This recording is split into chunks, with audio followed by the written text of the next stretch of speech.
Hello friends, स्वागत है आप सभी का आपके अपने चैनल आशीष प्रताप आरबीएल में। टेस्ट सीरीज शुरू हो चुकी है और पहला टेस्ट हो भी चुका है साइंस का। ये साइंस का दूसरा टेस्ट है और पहले टेस्ट में कई लोगों ने अच्छे आंसर्स दिए और अच्छा स्कोर भी उनका रहा। तो उम्मीद करते हैं इस टेस्ट में और भी लोग शामिल होंगे और अपना अपना स्कोर शेयर करेंगे। आइए शुरू करते हैं क्वेश्चंस। पहला क्वेश्चन है, मानव शरीर की सबसे बड़ी अंतःस्रावी ग्रंथि कौन सी होती है, उसका नाम आपको बताना है। फिर दूसरा क्वेश्चन है, मानव शरीर की सबसे बड़ी ग्रंथि कौन सी होती है। अंतःस्रावी ग्रंथि और सबसे बड़ी ग्रंथि, इन दोनों के आंसर्स आपको देने हैं। फिर नेक्स्ट है, प्लेग, टाइफाइड, काली खांसी, इनका नाम तो आप लोगों ने सुना ही होगा। आदि रोग किसके द्वारा होते हैं। किसके द्वारा का मतलब है कि इनका वाहक कौन होता है, जैसे वायरस हो गया, बैक्टीरिया हो गया या प्रोटोजोआ हो गया। तो ये आपको बताना है कि प्लेग, टाइफाइड और काली खांसी आदि रोग किसके द्वारा होते हैं। फिर नेक्स्ट क्वेश्चन है, चिकन पॉक्स, पोलियो, चेचक, रेबीज़, ये सब बीमारियां किसके द्वारा होती हैं, ये बताना है।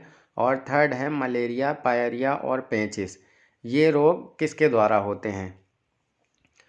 तो ये आपको क्वेश्चंस बताने हैं। फिर अगला क्वेश्चन है, जो मनुष्य यह नहीं समझ पाता कि कब उसे भोजन करना रोक देना चाहिए, वह किस बीमारी से पीड़ित है। इस बीमारी का आपको नाम बताना है। नेक्स्ट है, वायु की गति का मापन किस यंत्र से किया जाता है। तो वायु वेग या वायु की गति का मापन किस यंत्र से किया जाता है, उस यंत्र का आपको नाम बताना है। फिर अगला है, न्यूटन का गति का पहला नियम किससे संबंधित है, ये आपको बताना है। नेक्स्ट है, एक साइकिल चालक को वृत्तीय गति में किस ओर झुकना चाहिए, ये आपको बताना है।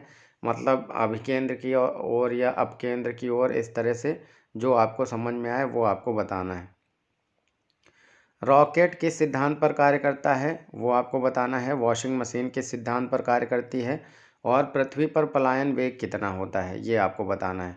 तो मैं कोशिश कर रहा हूँ, जैसा आपका सिलेबस है उसमें फिज़िक्स, केमिस्ट्री और बायोलॉजी तीनों के क्वेश्चन शामिल करने की, और उम्मीद करता हूँ कि आपको इसमें से क्वेश्चंस अच्छे खासे देखने को मिलेंगे।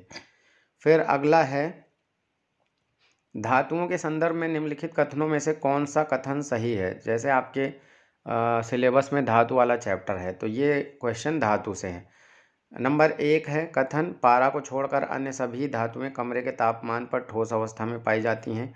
फिर दूसरा स्टेटमेंट है, सारी धातुएं इतनी मुलायम होती हैं कि उन्हें चाकू से भी काटा जा सकता है। इनमें आपको बताना है कि कौन सा कथन सही है। फिर अगला क्वेश्चन है, सड़क की रोशनी में पीले लैंप बहुतायत में प्रयुक्त हो रहे हैं, तो इन लैंपों में किसका उपयोग किया जाता है, यानी किस गैस का या किस धातु का, जो भी आप समझें उसको आपको बताना है। फिर नेक्स्ट है, तांबे के बर्तनों को लंबे समय तक अगर वायु में, अगर यहाँ पे अगर है, अगर वायु में खुला रखने पर उन पर एक हल्का हरा पदार्थ जमा आर्द्र, सॉरी यहाँ पे क्वेश्चन में ये आर्द्र लिखा हुआ है, आदर लिख गया है। तांबे के बर्तनों को लंबे समय तक आर्द्र वायु में खुला रखने पर उन पर एक हल्का हरा पदार्थ जमा हो जाता है। यह पदार्थ किन किन तत्वों का मिश्रण होता है, ये आपको बताना है। तो यहाँ आदर के बजाय आर्द्र कर लीजिएगा। तांबे के बर्तनों को लंबे समय तक आर्द्र वायु में खुला रखने पर उन पर एक हल्का हरा पदार्थ जमा हो जाता है। यह पदार्थ किन तत्वों का मिश्रण होता है, आपको ये बताना है। तो ये हैं साइंस के इतने ही क्वेश्चंस। अब मैं आपको आंसर्स बताता हूँ। उसके पहले आप इसको वीडियो को पॉज करके और अपने आंसर्स काउंट कर लीजिए कि आपके कितने आंसर सही हो रहे हैं, और ये काम आप एकदम ईमानदारी से करिएगा, ठीक है, इसमें बेईमानी मत करिएगा। तो पहला क्वेश्चन था, सबसे बड़ी अंतःस्रावी ग्रंथि ये थायराइड होती है। सबसे बड़ी ग्रंथि कौन सी होती है, तो सबसे बड़ी ग्रंथि होती है यकृत।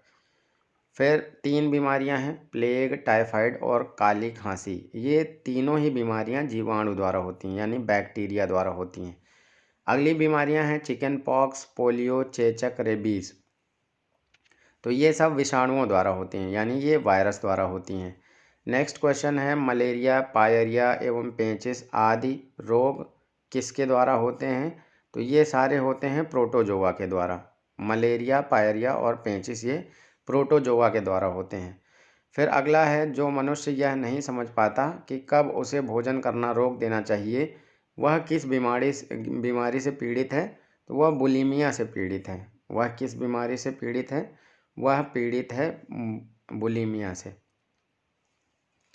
वायु की गति का मापन एनीमोमीटर से किया जाता है। वायु वेग का मापन किससे किया जाता है? एनीमोमीटर से। न्यूटन का गति का पहला नियम किससे संबंधित है? तो ये जड़त्व से संबंधित है। न्यूटन के गति का पहला नियम किससे संबंधित है? जड़त्व से संबंधित है। आपके सिलेबस में देखना गति वाला चैप्टर भी है, तो इस वजह से इसमें 2-3 क्वेश्चन गति के भी आपको देखने को मिलेंगे। फिर अगला है, एक साइकिल चालक को वृत्तीय गति में किस ओर झुकना चाहिए? तो केंद्र की ओर झुकना चाहिए। वृत्तीय गति का मतलब ऐसे, तो इस गति को करते समय उसे अपने केंद्र की तरफ, मतलब इधर की तरफ झुक के उसको घुमानी चाहिए साइकिल। रॉकेट किस सिद्धांत पर कार्य करता है? तो ये रेखीय संवेग संरक्षण के सिद्धांत पर कार्य करता है रॉकेट। रॉकेट किस सिद्धांत पर कार्य करता है? तो ये रेखीय संवेग संरक्षण के सिद्धांत पर कार्य करता है। फिर अगला क्वेश्चन है, वॉशिंग मशीन का कार्य सिद्धांत है अपकेंद्रण। अपकेंद्रीय बल के कारण ये काम करता है वॉशिंग मशीन, तो अपकेंद्रण के कारण काम करता है। फिर पृथ्वी पर पलायन वेग कितना है? 11.2 किलोमीटर पर सेकेंड। 11.2 किलोमीटर पर सेकेंड। अगले आंसर्स हैं, धातुओं के संदर्भ में निम्नलिखित कथनों में से कौन सा कथन सही है? तो ये जो दोनों कथन हैं, ये दोनों ही कथन आपके सही हैं। ठीक है, दोनों ही कथन आपके सही हैं। अगला है, सड़क की रोशनी में पीले लैंप बहुतायत में प्रयुक्त हो रहे हैं। इन लैंपों में किसका प्रयोग किया जाता है? तो इसमें सोडियम का प्रयोग किया जाता है। इन लैंपों में किसका प्रयोग किया जाता है? सोडियम का। तांबे के बर्तनों को लंबे समय तक आर्द्र वायु में खुला रखने पर उन पर एक हल्का हरा पदार्थ जमा हो जाता है। यह पदार्थ किन किन तत्वों का मिश्रण होता है? तो ये कॉपर हाइड्रोक्साइड और कॉपर कार्बोनेट का मिश्रण होता है। किसका किसका मिश्रण होता है? कॉपर हाइड्रोक्साइड और कॉपर कार्बोनेट का मिश्रण होता है।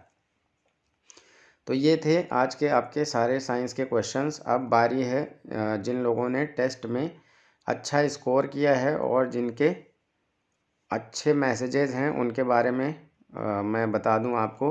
तो इस टेस्ट में भी श्रद्धा जी का स्कोर 14 में 14 है, 14 में 14 क्वेश्चन सही हैं, और एक हैं गरिमा सिंह, इनका भी स्कोर 14 में 14 सही हैं। और इसके अलावा मिंटू चौधरी के 2 गलत थे, बाकी सारे सही थे। ये ए कुमार हैं AMU से, इनके भी 2 गलत थे, बाकी इनके भी सारे सही थे। और मुकेश कुमार जी हैं, ये रेगुलर वीडियोस देखते रहते हैं, इनके कमेंट्स भी आते रहते हैं लगातार, और इनको रथ एक टॉफ़ी वाली ट्रिक अच्छी लगी थी, इनका मैसेज मुझे अच्छा लगा। तो ये थे आज के आपके मैसेजेस। ऐसे ही आप लोग रिस्पॉन्स करते रहिएगा, मुझे भी थोड़ा सा मोटिवेशन मिलता है, अच्छा लगता है, और थोड़ी सी एनर्जी आ जाती है काम करने के लिए। तो अगले टेस्ट में जो भी टॉप करेगा या जिसका स्कोर अच्छा होगा या किसी के मैसेज मुझे अच्छे लगेंगे तो ऐसे ही मैं शेयर करूँगा। और अगर किसी टॉपिक पर भी आपको ज़्यादा डिटेल में बताना है तो आप कमेंट बॉक्स में लिख सकते हैं, जैसा कुछ लोगों ने किया भी है, वो करंट अफेयर्स में किया है, तो मैं उनके नाम वहाँ पे शेयर करूँगा। मिलते हैं अगले भाग में नेक्स्ट क्वेश्चंस के साथ। Thanks for watching.